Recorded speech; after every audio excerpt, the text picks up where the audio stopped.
of paper pumpkin and just anything pretty and unique. This is Amy Rich. I'm an independent Stampin' Up! Demonstrator, and I try to come to you every month with an alternate project for your paper pumpkin kit. First, I just want to say, look how pretty all of these cards are. And then I have to say, but I need to make something a little bit different. So that is what I am going to do with you today. I'm going to make an alternate project for this kit, and I have to use that big flower. I have to. It is so cool. And so we're going to grab pieces from the kit. I'm going to grab this circle, and I'm going to, like I said, I got to use that big flower. It is so sweet and bold, and I love that.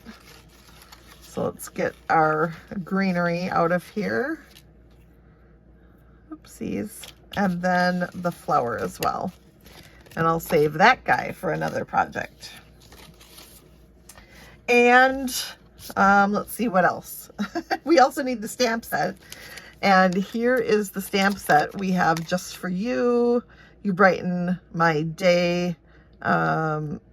Airmail. And then this one says love all the way around. It's so cute. But I'm choosing Sending Love.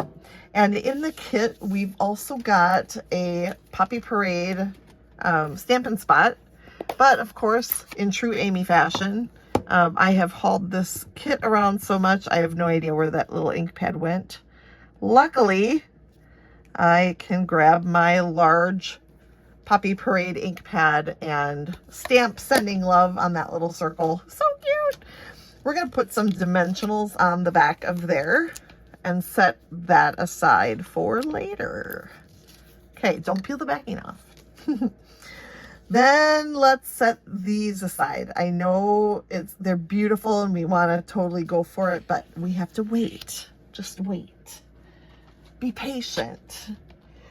This is I don't know if you'd call it a fun fold, but it sure is unique.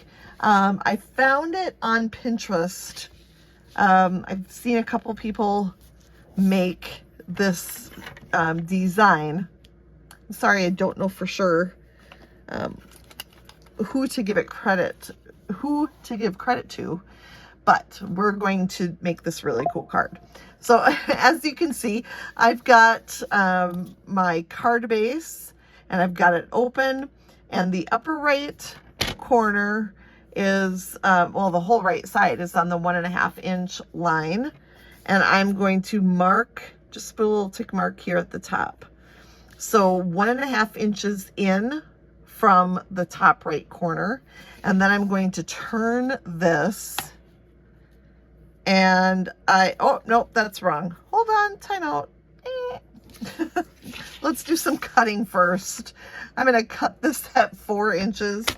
Oh man, I got so excited. I got a little ahead of myself. And then 5 1/4. So 4 by 5 1/4. And see, I cut my tick mark off so I don't confuse myself. And now we cut this up here at, not cut, but mark it at 1.5 inches. Okay, much, much better. Then we're going to turn and go from that tick mark down to the bottom right corner of this layer.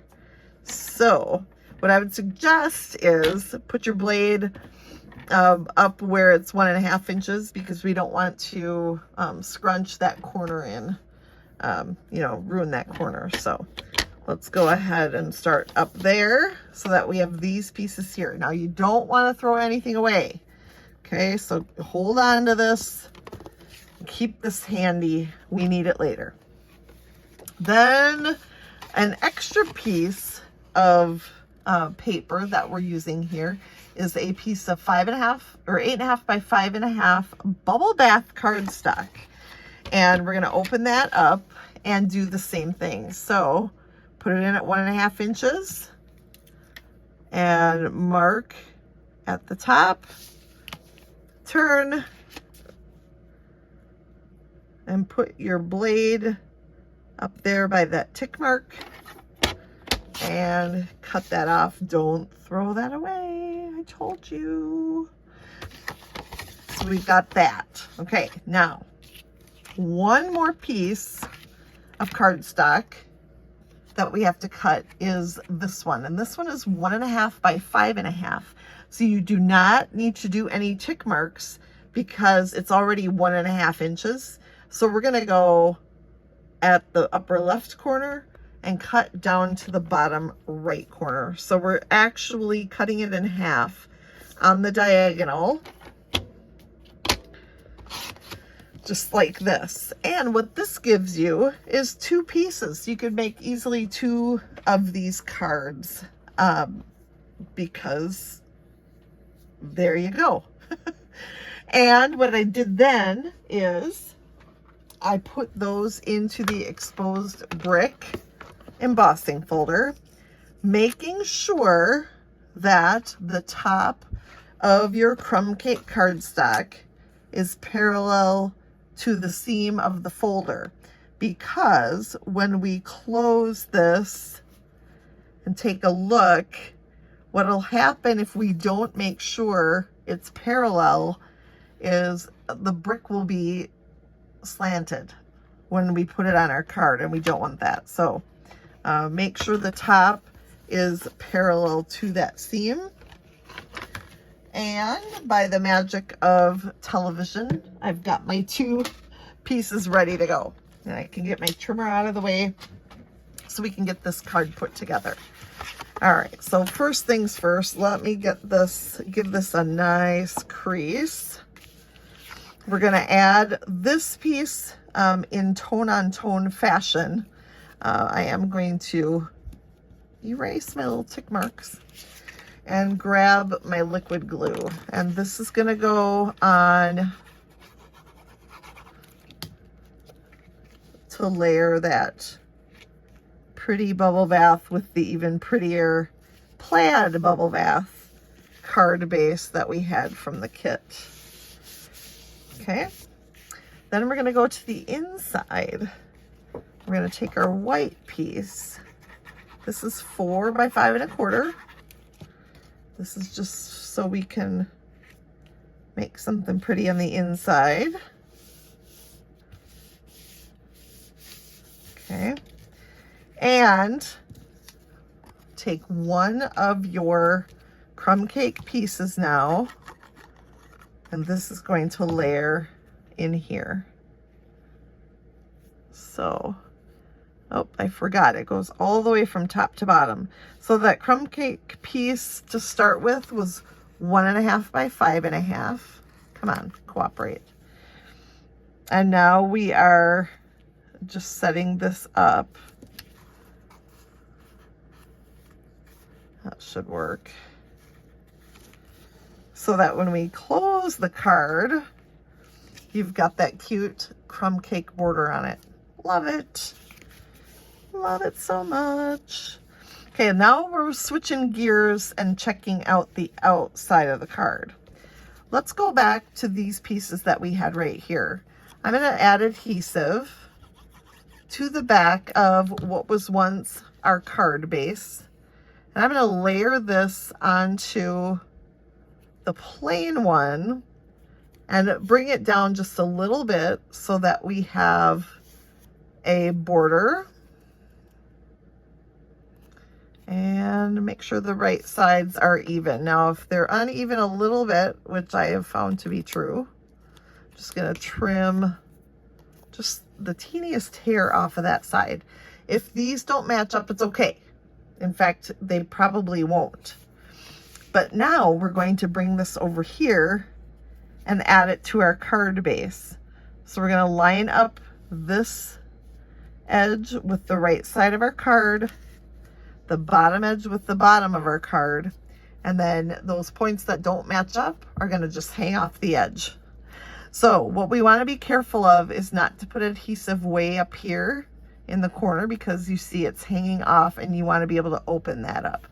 So I'm just going to put my finger here and see where I need adhesive. And you don't want to go all the way to the corner either, because you're trimming that off. So now we'll get that snuck back into place here. And use your table to help make sure everything is on there straight. Then just go ahead and burnish that so that it stays where you want it to. Now, look how cute that little fold is. Flip this over to the back and trim. All right, easy peasy, just like that. So cute. Next, we're gonna do our flower, starting with the stem. Your stem is gonna go about right here. And what I ended up doing was putting the stem down to the plaid section. And these two ends here are gonna hang off the edge. So don't put adhesive on those, but go ahead and put a little glue on all the rest.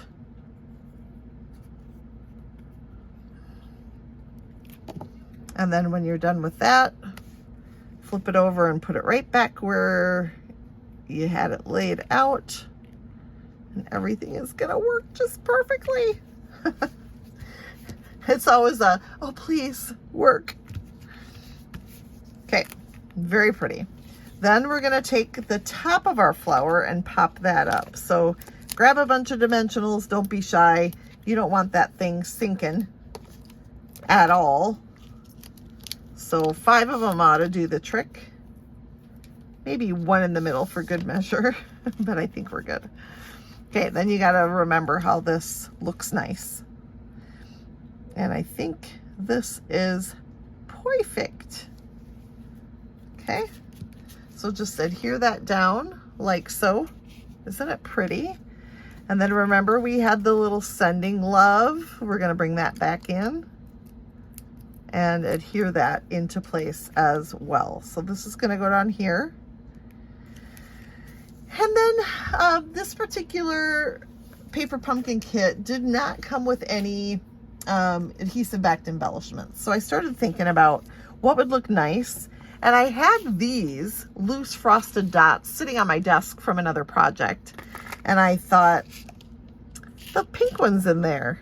That's Flirty Flamingo, but you know what? What I discovered is that it actually works pretty well. So I'm gonna put a little dab of glue in a few different spots here. And then I will add my gems using the putty end of the Take Your Pick tool. It's perfect. You just pick it up, slide it where it goes, and with the pointy end, I just hold it down so that the sticky end doesn't pull it back up again. We don't want that. And then there are some tiny ones in there. Oops. I put it on its head. Oops. Oops again. Oops. What is happening? I'm falling apart. Okay. So pretty. Don't they look good, the Flirty Flamingo? I thought they did. I asked you and then answered it myself, because no one's watching me live. So I got to answer for myself. All right. Everything's really sticky now. So flip. There. Thank you. And this will go right under here. And I think those are the perfect addition to our Sending Love card, just in time for Valentine's Day. Thanks so much for joining me for this alternate project. I actually have December's, and it's one of my favorite cards that I've done in the last probably 12 to 15 months with Paper Pumpkin.